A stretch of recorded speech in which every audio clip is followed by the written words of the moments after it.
Yes, hi everyone. So this part of the lecture, this few recordings will be on the overview of quality management.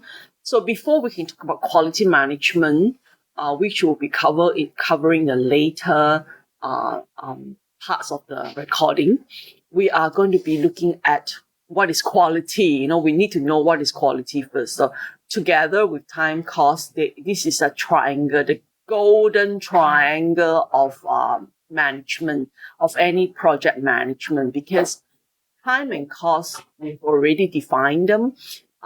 We know, it's about coming up with the time, like determining the time, determining the cost, and then monitoring it. Quality is a little bit harder to define. So that's why quality management out of the three is actually the hardest to manage. But many attention normally will be based on time and cost because that is the most direct. You determine it with the proper method of time determination. You learn about estimation. You learn about how to estimate, from very minor kind of estimation technique, such as analogy and all that, all the way down to later on the detailed estimates, which is what people commonly do when they are tendering for a project, when they are bidding for a project, or when they are looking into uh, um, setting the budget for a particular project. You see, so there is techniques. There are very clear way of coming up with time and cost. It's just a matter of how accurate they are and how they will be affected later on by other elements within the project. Such as risk, there are items that are associated with risk, for example, like environment, economics, and external environment, internal project management, the organization management, the behavior of people, and all that. So the time because it's easier. It's easier to me, okay, but of course it's not so easy in a way, in that way as well. But it's just that when it comes to quality, things are a little bit on the blurrish line. We don't really know how to manage quality because we don't really know what is quality in the first place, you see. So this golden triangle, why are they golden triangle? Because they are actually related to one another. So any movement, which means any up or down or any elements that affect one element, it will affect the other two. So it's like a movement between the three are always tied very closely together. So this is why I don't think we need to explain. Since the first day we study project management, even in university years, in any diploma that you do, we talk about time cost quality. Okay, so here, let's uh, let's explain the most important definition. What is quality? Yeah, so quality, time cost quality, that relationship. Okay, and now many studies were done actually on the relationship between time and quality, cost and quality. So we understand this triangle in a very um qualitative perspective.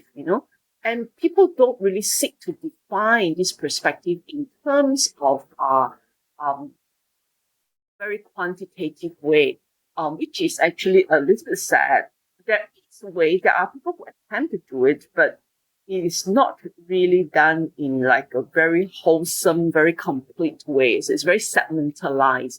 So the knowledge between the quantification of the effect of time, cost, quality has been quite lacking. And this is something that we seek to do in the universities as well, to see if our group can actually improve on these elements. Okay. So what is quality? So quality is like the product features of the product, the totality of the features of the product and service that base the ability to satisfy the needs, the stated needs or implied needs. So quality is actually simply conforming to the needs. The very, very basic is conforming to the needs. Is that what you need? So you can see that out of time and cost, even though I personally think that time and cost is very relative to the project, very relative to the behavior of people and all that. So it's actually a relative thing. But quality is even more of a relative thing. It's not only relative to the customers, it's also relative to the people managing it. So this is the harder bit. With time, because people managing it is very standard, meaning that I see 16 months, I see 12 months, I need to manage within that 12 months. I see 2 million is 2 million. Okay. So the other relativity comes in the later part during the monitoring bit. But with quality, even though when you set what's quality to the person and what's quality to the project or to the project team and to the client can be vastly different. So this is something that we have to be very aware of. There's a definition of quality, the level of subjectivity, the level of relativity is actually very, very high, and it covers more segments than time and cost. Okay.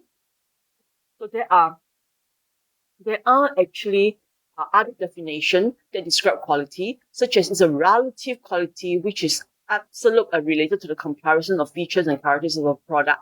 So in a way here, they say that it's a relative quality, it's a relative to the, the person who wants it, relative to the team who are managing it, but we're trying to make it absolute. It's absolute. So it's absolute, but it's relative to the characteristic of product.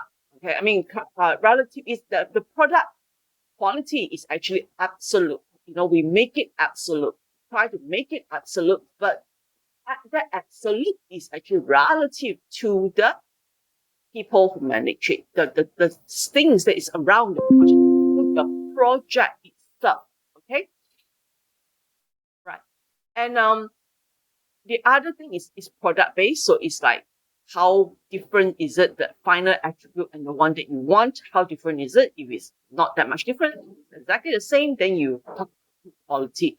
If it's very, very different, then it's something else. Okay, so this particular section here, we're trying to define what is quality, some basic definition of quality. So for some user-based definition, it's fixed for its intended purpose. The handphone must be used as a handphone.